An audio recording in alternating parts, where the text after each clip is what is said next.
Okay, I'll begin for the recording.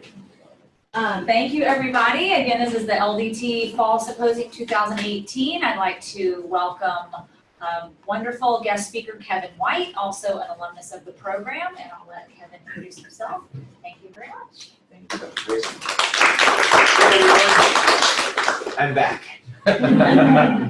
They tried to weed me out. They called me yesterday and they said, we really need someone to do a presentation. I was like, in less than 24 hours? No, we just saw you last week. So if this looks like it was thrown together last minute, but I fortunately have been using CoSpaces in my classes for the past couple weeks, so I do have some familiarity with it. That being said, last week, of course, the week I'm going to do a presentation, they happened to make a major change and they switched from Blockly coding to their new platform. They're calling it CoBlocks. So the interface looks quite a bit different than it did last week. But I think we can navigate it okay together. So let's go ahead and have a look here at what CoSpaces is and who I am. So to start off with the main topic of CoSpaces, just so you know you're in the right room and you want to stick around. CoSpaces is an augmented and virtual reality platform that's specifically designed for K-12 education. So nothing like this has ever existed. There have been lots of different ways students have used virtual worlds and different types of augmented reality in the classroom, but I've never seen anything quite to this level. It's a dream come true for STEM educators and computer science teachers. Is spectacular. And also, I'm going to show a couple of other, different examples of how you could use it even if you're a humanities teacher or a math teacher or something like that. So a little bit about my background. I'm a teacher at the Learning Choice Academy, or we also call it TLC Academy. I've been working there for about 8 years now. I think it's my 9th year now, yeah.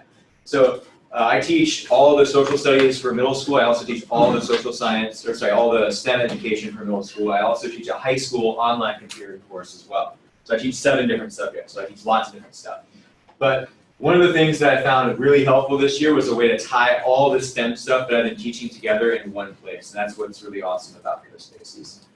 So a couple of years ago when I was in the LDT program, I started utilizing some of my experience with CAD and started to upload and integrate some of that into some of the design projects we were working on, and I found it to be very helpful, but it was also very difficult because oftentimes with CAD, you have dozens of different types of file formats, and you have to package things up neatly in folders to get them uploaded and zipped in the right places.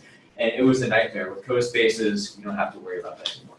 So this is all cloud-based. I'm not running any software. I'll show you in a moment after the presentation how to get in. And I'm also going to give everyone a 100-seat license. So if you're a K-12 educator, I have a code that you can use for 100 seats in your class for 30 days. So what is CoSpaces? Well, essentially, it's this amazing cross-section of STEM and also STEAM education. So you can take all the concepts that you're teaching in your class, whether you're a science teacher, math teacher, and bring the technology integration in along with that. So a couple of ways that, like for example, with math, it works a lot with coordinate systems, because any of you who've ever been in a gaming scenario before, you have your X, Y, Z planes, and things that you're working with, lots of values, multipliers, and things like that. Also, this has physics integrated into it also. As you mentioned with Unity, you have assets that you apply physics to. You can do that here as well and change things like coefficient of friction, mass, and things like that of the objects. So there's lots of opportunities to teach different science principles as well. And you can, even though this is designed for K-12, there are some fairly advanced computer science principles you can teach here as well related to technology. All right, so access granted. We all talk all the time in K-12 education about accessibility. You want something that the highest achieving student in your class can use, and also those special ed students and students that just can't seem to sit still, right? We want something that's accessible and engaging for all of those students, and this is access granted, absolutely one of the most engaging things I've used in STEM education. So it's cloud-based, so they can use it on their computer, Chromebook, laptop, tablet, mobile device, whatever they want to do. The development portion of it, I strongly recommend that they're using a Chromebook or a laptop with actual keys and everything, and you should ideally have a mouse as well, because it has a few clickable features on the mouse that are much better than a trackpad. And that goes across the board for gaming and CAD. You have to use a mouse. So the code that's in here, I saw a couple people raise their hand and they were a little bit intimidated by the concept of code. So this code is not set up in a way where you're looking at this jumbled mess of letters and symbols that you don't even understand. The code here is set up with block coding where it's color coordinated, it's attractive, it's easy to read, and if you look at the direction that code's heading, it seems to be like probably in about 10 years, it'll be very much similar to a language that we're speaking. So the code that you see in here is very straightforward, and anyone from, I would say, even 3rd grade up can start coding in this platform. So as I mentioned before, physics is also integrated here. It's collaborative, so you can set up a specific space for students that you assign a space to collaborate and work together. So a couple of my high school students who are actually in completely different areas of the county are working together collaboratively on a space right now this week. That's our homework assignment. So I have a student who's in Alcohol working with a student in Scripps Ranch, and they're building a collaborative space around the concept of Newton's Law. So collaborative being a huge element right now in K-12 education. I can't say enough for how I've seen students who I consider to be like really heavyweights in my class bring up the kids around them through collaboration. So also easy CAD upload. I've worked with a couple of different augmented reality examples before that took endless hours to figure out how to get your CAD assets in there. And I'll show you just a few clicks how you can get stuff from Thingiverse, Onshape, Tinkercad, SketchUp, wherever you're working in with your K-12 students, you can get stuff in here. And also, it's free. So there's a free version that's somewhat limited, but you can still do lots of cool stuff with. And I'm going to give you a free trial also. So if you want to play around with it with your own students or play around at home with it, you can see how that works as well. And let's go ahead and dive a little bit deeper here. So different ways you could possibly use this in a classroom. If you want to show function of how things actually come together, if you're a science teacher and you want to show maybe how different parts are organized and how maybe they interact with one another, you could actually write in some fairly simple code to show how things might collide, how things might interact with one another, how different masses might apply to one another. You can also demonstrate different concepts that I mentioned with coordinates in physics, stories and narratives. If you're a humanities teacher, you can even tell a story and you can assign names and titles to people as they're in this environment, ask them questions and interact with them as you click on them and work with them. Gaming, one of the things I know my students love, as soon as they got into it, like, can we make a video game out of this? And I was like, well, yes, you can. That's not the assignment I'm specifically going to give you, but yes, you could actually create games here. Some of the students very quickly figured out how to make things like simple mazes, where you have Easter eggs hidden around the maze and things like that, and you can gamify that and code different elements in there as well. Also, text assessment. You can get text in here and integrate text, and this is a great way to motivate students who, from my experience, hate writing, right? So most of my low-achieving middle school students, you can't get them to write a paragraph to save their lives, but you tell them to animate something and add text to it in CoSpaces, and they're all about it. So it's a great tool for motivation as well. All right, so Onshape and SketchUp. Is there anyone here who has attempted this before to try and get stuff out of a CAD environment into someone else? Has anyone ever tried this? And probably you guy has, but yeah, a few people. So as I mentioned, it's a nightmare. Not only is it Onshape and SketchUp, but as I mentioned before, anything you can get in STL format, which is a standard 3D printing format, you can get into CoSpaces. Also takes OBJ. And if you can't get it into one of those file formats, I also have linked up, actually I think I linked it up, I'll double check and make sure. There's also an online converter. If you have some other type of file format, there's a free online converter that will convert it to one of those formats for you in just a couple of minutes. All right, so just a kind of general overview. This looks kind of a little bit random because a sixth grader with special needs made it, but they were able to write things, and this is a student who I can't get to write anything. So I was able to get kind of a snapshot of also their personality and some of the kind of wackiness that's going on inside their head. But in this particular instance, this student actually achieved and completed more in 10-15 minutes than many of the other students did. And it was a shining moment for that student. Yes? Does it Obama Yes, it final does. form? Like I said, random and giving me a little bit of a snapshot to give that students what's going on in their head. All right. Wow.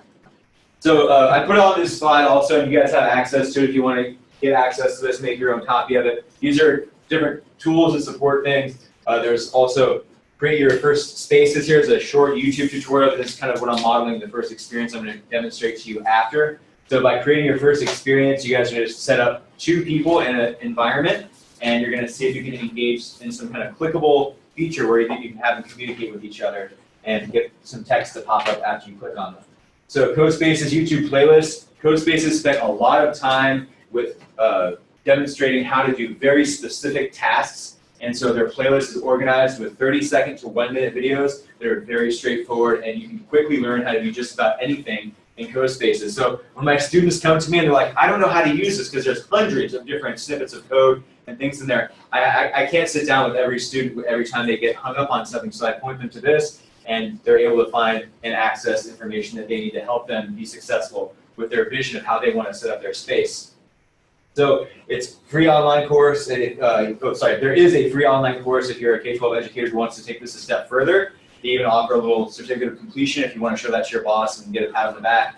So that's free and available to you also if you want to take it a bit further. If you want to see a video on how to get stuff from Tinkercad into CoSpaces, and also if you want to find other STL files, there's a whole world, right? We're kind of approaching this thing called the metaverse, where everything in the world is going to be you'll start seeing layers of 3D content that's going to start popping up either on your mobile devices, or who knows in a few years what kind of things we're going to have mounted to our heads and faces. But you can definitely check out all the different types of STLs that are available to you for free for download. So there are all kinds of things. You don't have to go recreating the wheel. If you want to find a Neanderthal skull, you can find one. So there's everything already out there made for you in a lot of cases. So on Shape of CoSpaces, they just also added on the STL feature. So this video shows you the process of using that converter. Oh, I need to go there. Go back here. So this is a short video that I made that shows kind of the process of using that converter to get things into STL format. And then lastly, there's also a curriculum site where they have all kinds of different examples of PDF lessons that they've developed where it walks you through the steps of how to code a couple of things, but it's not pervasively obvious. So students do have to do a little bit of legwork and figure things out on their own, which I kind of like, because that's what computer scientists oftentimes have to do. All right, so if you're interested in signing up for an account, I'll give you this information. I'll post this back up after I kind of show you the quick demo of what CoSpaces is and how to use it. So let me jump over here into CoSpaces.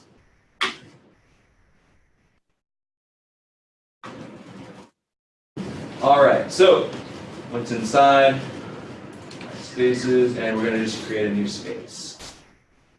And look at that, pretty fast. That means we have good Wi-Fi. And warning, if you do have a huge class of like 30 or 40, and you try and have all of them get in here at the same time, it's going to be really slow. So if you plan on using this in class, first thing you want to do is get those computers open, have them log in, start CoSpaces, and then it should load within a minute or two. But if you have them all do it, it does take some time. All right, so we're inside of our space here, and you can see compared to something like Unity or what you might be more familiar with in the VR world, it's much more simplified, right? So you only have a limited number of things you can get into, but it goes deep. It's like the rabbit hole. Once you get in there, there's all kinds of other branches you can follow to get to the more advanced features. So I'll start down here below, and we'll start looking through our library. And so I have the pro level account, which is the one that I told you you can get the 100 seats with your classroom for. So I have unlocked most of the standard features that are available in CoSpaces and then some. If you have the free version, you're going to have a limited number of things like avatars and environments and things like that. So you can scroll through here, and all these different people, even though he might be wearing a black shirt and green pants and have a specific kind of look to him, you can modify all of these things about these avatars. So it's not as granular, it doesn't have the granular control you might have with a really robust CAD program, but it's cool for students to be like, oh, I'm wearing a yellow shirt today, I'm gonna make them wear a yellow shirt also. So let's go ahead and see if we can just get a 3D asset in there. There we go. And it does take, if you have a Chromebook and you have like kind of mediocre Wi-Fi, I have noticed it takes like about 10 seconds sometimes for it to actually pop up. Kind of, the kids are like, well, come on, and they click 100 times and now they've got 100 of them in there. So you might want to give your kids a warning, be patient. Patience with technology, please. All right, so now I've got this dude in here, and these are different controls that you have. As you saw in Unity, it has the same kind of concept where you can drag them and rotate them however you want to. You can also make them fly in the air if you want to, and you can drag them up, down, and if you want to make them kind of Superman, you can kind of turn them a little bit down this way. There we go. You can make them fly if you want to, up in the air. There we go. So that guy's flying in the middle of nowhere. So in addition to people, you have animals, housing, all kinds of different peculiar random items. Yes, there are going to be some weapons in there. So this is designed for like middle school, high school kids who love gaming. So they always want to know where are the spaceships and cannons and things like that. So you have all kinds of different technology and options that you can add in there. And things are set to scale so that when you drag them in, they'll be relative to one another. But if you wanted to make a giant phone, you could just, oh, I think I've lost my visibility. There we go. I'm going to zoom out a little bit. And then you can drag that Might be my mouse. I'm not really sure why that's not. It's always great when it doesn't. Whoa, this is not my mouse. Okay.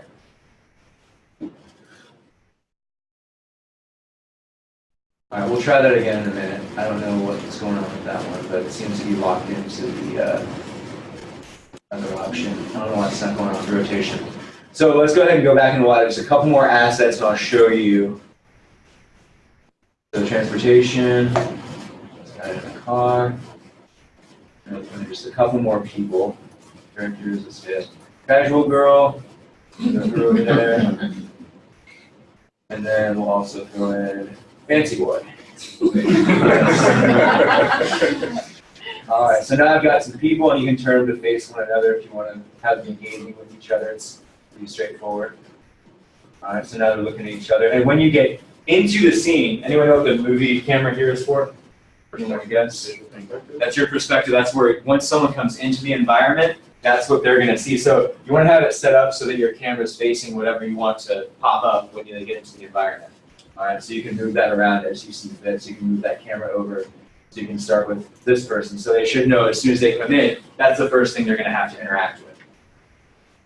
All right, so this is pretty boring so far. There's nothing really going on here. So what we have to do is first add an environment to the background. And then once we have an environment set up, we can start working on some of the basic coding that goes along with it with CoBlocks. So let's go ahead and add in the environment now. And yes, you can change it to sunny day, nighttime, or cloudy, however you decide the lighting to be set. You can also find all kinds of different options for file upload. So one of the really cool things is if any of you, like Bernie isn't here right now, but he loves his 360 photospheres, you can actually find your own 360 stuff and get it uploaded in here. So you can, you say you want your bedroom, you can put your own bedroom in here. You can put your backyard, whatever you want into this environment. Also audio, so you can upload audio. And this is something that I haven't had the opportunity to use, but one of my students was able to, instead of having text pop up, actually get something that you can click on that produces his own voice. And he was able to code it so that his own voice was active and integrated into this. All right. Cancel. Oh, so yeah, thank you.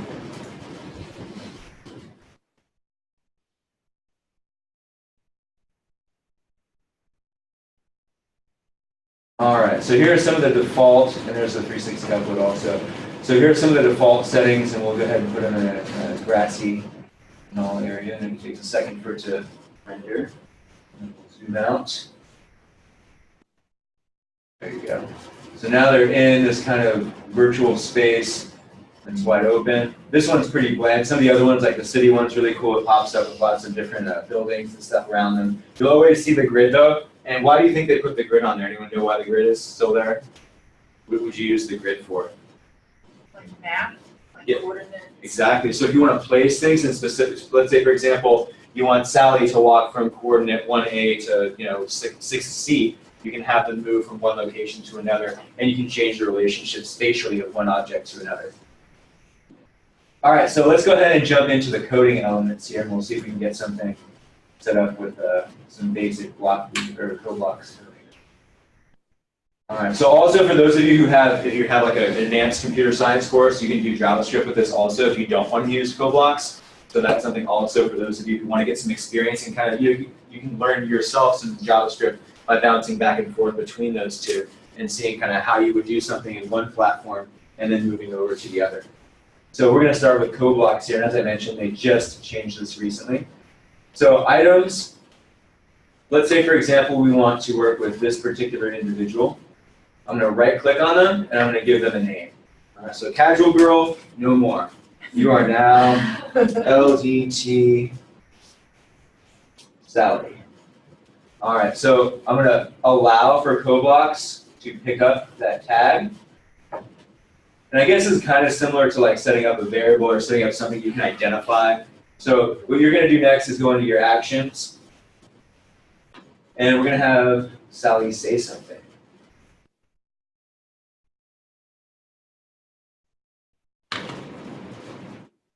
And we also have actions. We have, and I'll show you guys an example of one of the physics ones I created towards the end here, where you can actually get things to kind of bounce off of each other.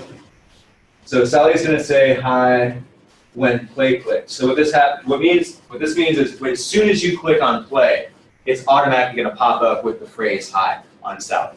So what if you wanted it to be more interactive, where you would have to actually either click on Sally, or if you have your VR headset, you'd have to navigate the cursor over top of her, and then she would say hi and interact with you. So anyone know what kind of command you might need to do that? Anyone want to guess? Hard to see. Control. It's hard to see. It's hard to see, yeah. Let me actually, I'll pop this open. Thank you for reminding me of that. Yeah, you have actions here, items, transform. What's up? Events. Events. Ah, okay, so let me go back up to the top here.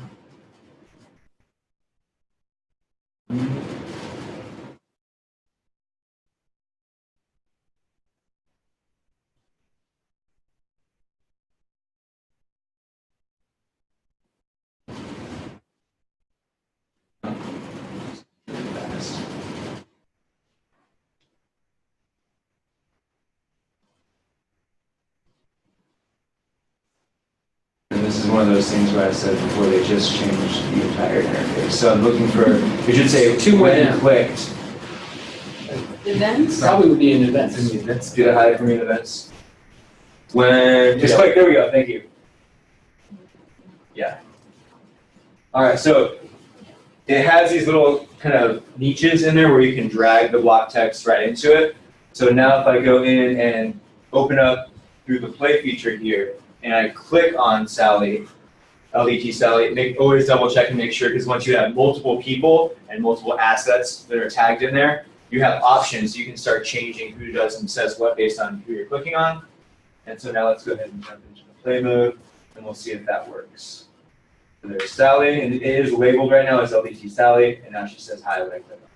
So you could have an exchange interaction, but let's say, for example, you're a history teacher and you wanted to maybe find an avatar of George Washington. If you can find that 3D asset and put it in there, you can have several clicks where George Washington is actually speaking to them, and George Washington might be responding to questions.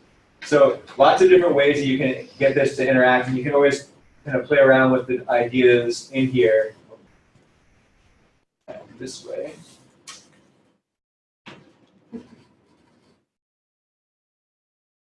And back to the scene here. All right, so now we have Sally set up. Let's see if we can set this guy up. So we have to, first off, we have to tag him. So you right click, name, and we'll call him LDT Ryan. All right, I'm going to go ahead, add that in, and go back to our code. And now we're going to add in the exact same response for actions and events.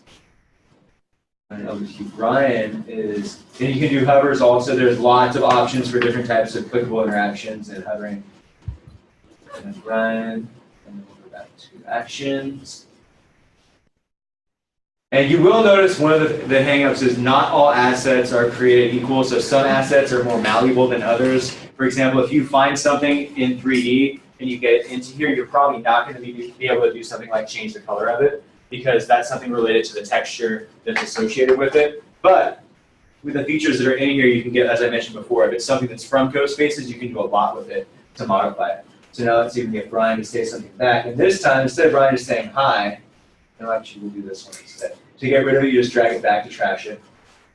Hi, for make some adjustments now. So instead of just saying hi, he's pretty cool. So he's going to say, "Sup?" And he's going to sustain that for 5 seconds. Oh, no, 5 seconds. That might be a little bit. So there we go. All right.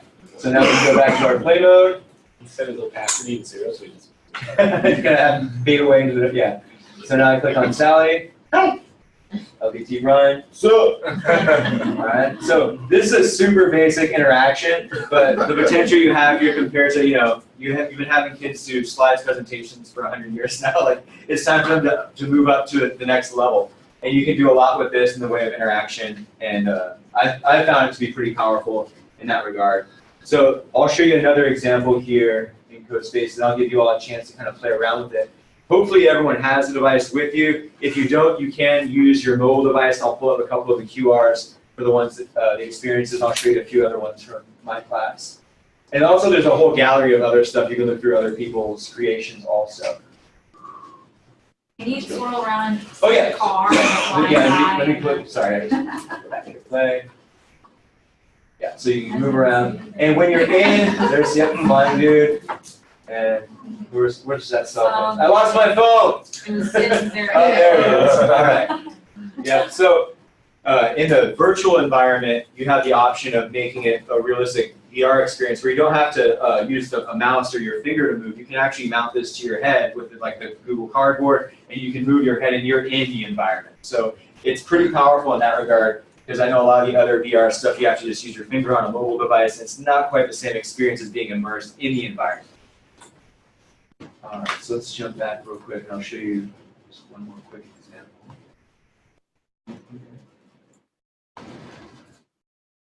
All right, so this is a physics example. So we'll call this a wheel, even though technically it's a pulley that I made. This is a 3D asset that I made for another teacher. They wanted a 3D printed pulley for a little project they were doing. I was like, well, it'll also roll, so it'll be a wheel today. And then we have a sphere and a block. So these two are native to CoSpaces. This was imported, but I was able to assign some pretty specific physics to it. So you can add specific mass and change the mass. You can change the bounciness, the friction, and as you make changes to those variables, you notice the interaction will change ever so slightly. And so what's going to happen when you have all three of these at different masses, different sizes, running across this ramp, which is set with specific physics also. Well, actually, that one's static. This is the one that has set up. Yeah, so this wall has some physics set up. They're going to run down the ramp into the wall. And what do you think is going to happen? Anyone want to guess? We hit play.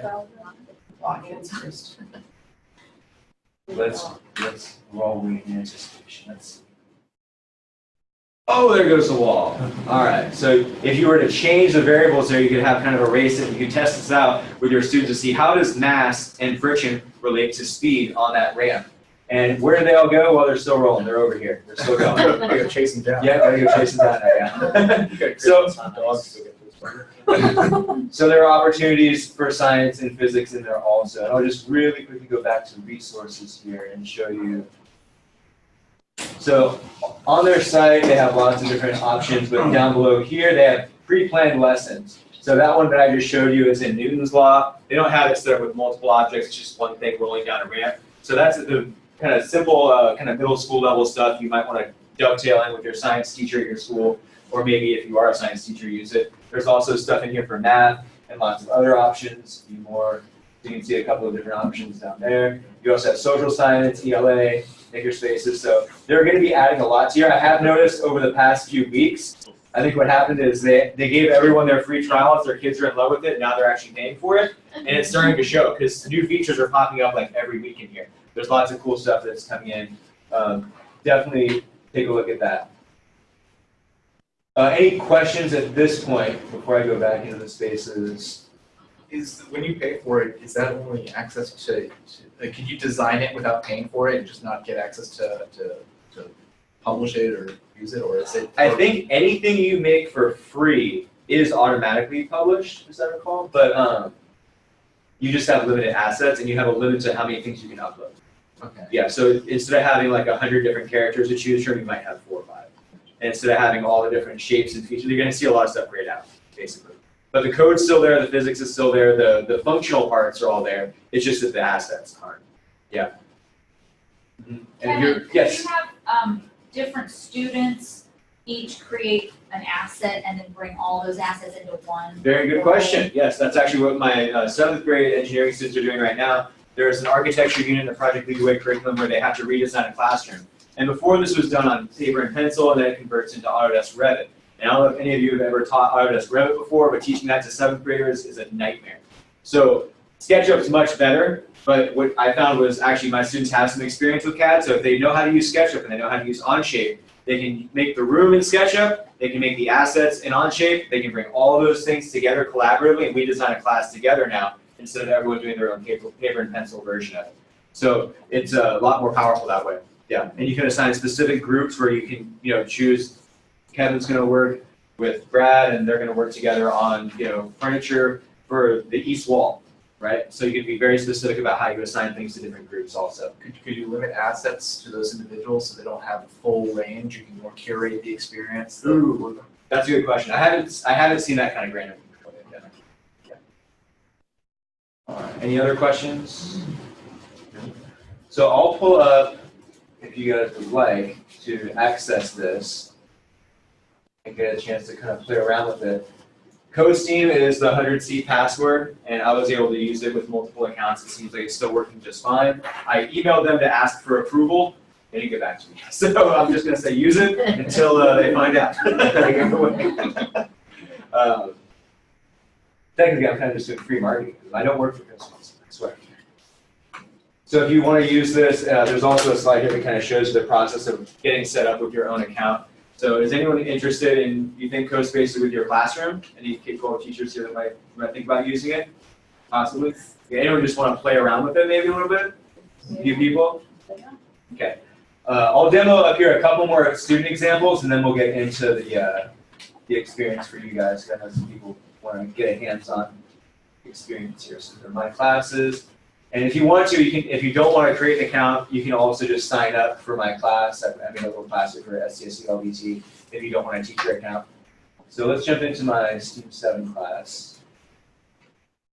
And students. I think Matthew had some interesting stuff. All right, so the first thing I had them do, instead of giving them a very strict, constrained assignment, I said, go into CoSpaces and we're going to have fun and play around and see if we can teach each other some cool stuff. Because there was so much in here the first week when I got it, I was like, I can't possibly even figure out how I would teach you, 1% of this stuff. There's so much in here. So I have students who are figuring out all kinds of different ways to get pirates to actually fight with each other and get the ships to actually look like they're moving in the water. And so in this environment right now, everything's just standing still because this is your development, right? This is what you are using as a developer. But you right-click on them and you use the coding interface and you end up with a couple of cool books. He might have actually been using the previous version. I think they're going to play it. And he's gone ahead and animated fight scenes and moving ships. And I think he even had kind of in his mind his own little story that goes along with this. So you can see the pirate flag, sails are now moving. We zoom in over here. Sharks in the water, yep, swimming, waiting for someone to fall overboard. Our pirates are all going at it over here. Yeah. And this is a great opportunity for me to discuss something like the concept of instancing in computer science, because you don't want to have to code something and type it 100 times, right? So you can instance something like this fight scene. This is something they still do in Hollywood, right? They take something, they copy and paste it multiple times, they instance it.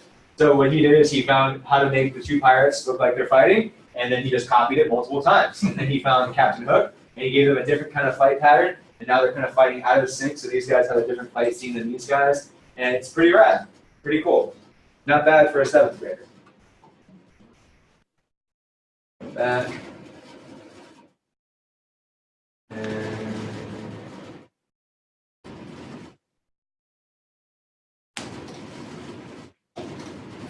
so this is a collaborative project. I don't know if he's had a chance actually to develop this with you yet. Yeah, he has. Okay. So I know that. So this is the one that I showed you, the wacky one from earlier. He's got a lot going on here. So he's got lots of text. He was able to figure out how to upload an image, which none of the other students were able to figure out. And as soon as someone finds something, and they get it to pop up on their screen, they jump up cheering like, oh, I got my image, I got my image. And then all the students come running around their computer. And usually that's something where administrators, walk in their classroom and see kids loud. And, I'm like, hey, they're excited about what they're doing right now. Let them have a moment. Let them have a moment. So, okay, play here, and we'll see kind of some of the coded interactions. And some of these are extremely simple to add in animation for something like just flying or dancing or something like that. So we zoom out a little bit.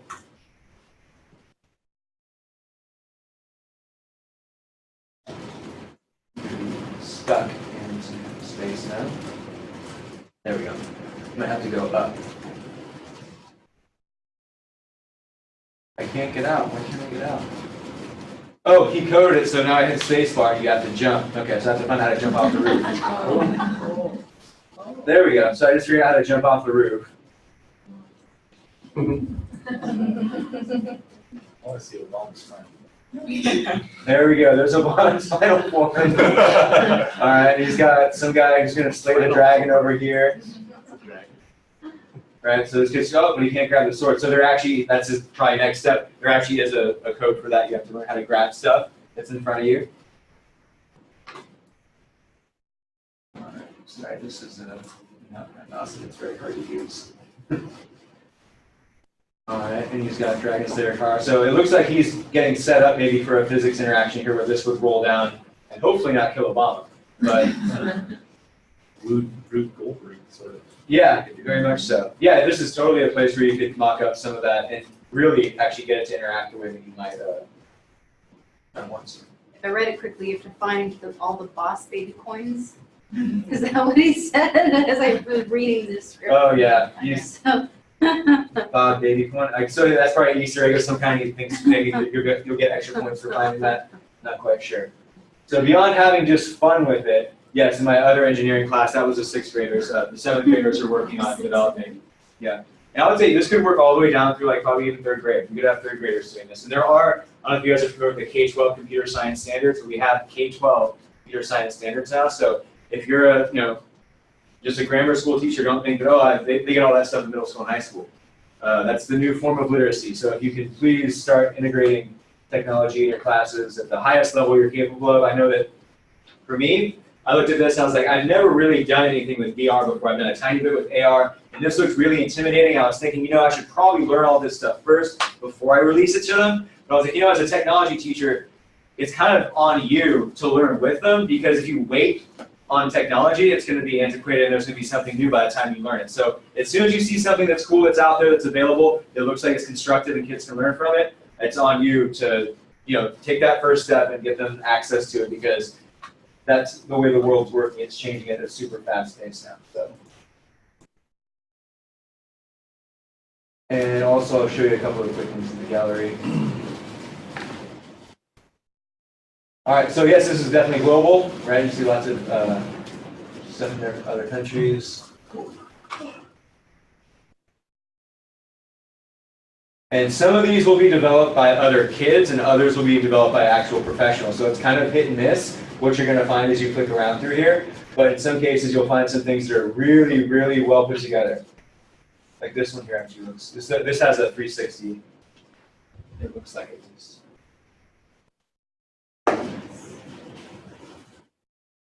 So this person was able to get a 360 photosphere of their own place. And now they have a completely codable experience that they've interacted in their own space.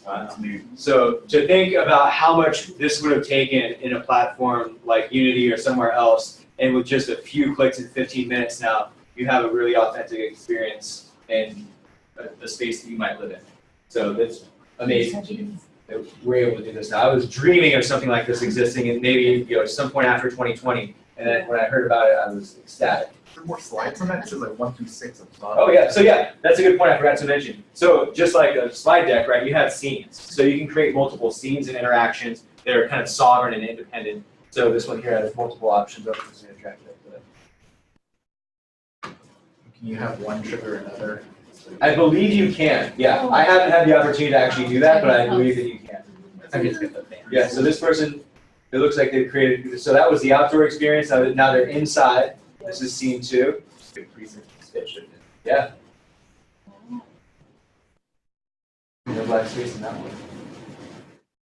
And I have tried it with just the limited, like if you guys have Google Street View, you can make 360 photos with the Google Street View, and it's not perfect, but it's pretty cool. It's definitely worth playing around with. And I'm hoping I'm not assuming, is that Chinese? I don't Yes. know if it is. Chinese, yeah, it's Chinese. Yeah, What is it? Just introduction Yeah. to Explain. this house helped many months life with the flood Oh, wow, in okay. ancient times. Yeah, it's the Asian. With, So this is like a historic location? Well, no, I don't know the location. Okay. This dancer. Who's the answer? Yeah. Yeah. All the decoration. Interesting. So they kept the lots of photography about this structure. Oh. It's amazing. Interesting. Oh, they still. So maybe this was made by a kid, I don't know. Yeah. Is this your students' work? No, this is just random. So in their gallery, they have, I see someone made it. yeah, so they have a public gallery. So when you have your account, you have the option of just making it linkable to the people in your network. So they have it linked to like my account, my students do. But if you want to make it public, you just click public and then it goes into this gallery. So they have it kind of categorized by different subject areas. But there's also, I think, a miscellaneous one too that's totally random. Maybe that's the miscellaneous one now. Yeah, so lots of different opportunities for learning here. So that one was in here, I think. So, and I have seen a number of teachers use this the first day of school to kind of show their own classrooms, and they kind of recreated their own classrooms. And that would be kind of a fun project for your kids. Yeah. Any other questions before we move on? I know that we're running out of time. Yeah, we're probably out of time, Yeah. so I don't know, we can wrap it up, and then obviously if you want to stick around for questions or want to log on, we've got a couple of, let's see, it's 3 o'clock, so the social starts at 5 p.m. at Bernie's house, so you actually, have a couple hours in between. So obviously. Yeah, if anyone wants to play around, I'll leave this up and you can Play sign around up. with So if you want to just go in as a student, you can use that code. Oh, you guys are too fancy for me. Or if you want to get the CoSteam 100 seats, you can use that CoSteam password. And if you want access to this presentation, it's right up here. Thank you, Kevin. Thank you. We'll wrap it up. Sorry, it was very last minute, but I got you. Oh, that was fantastic. I know that.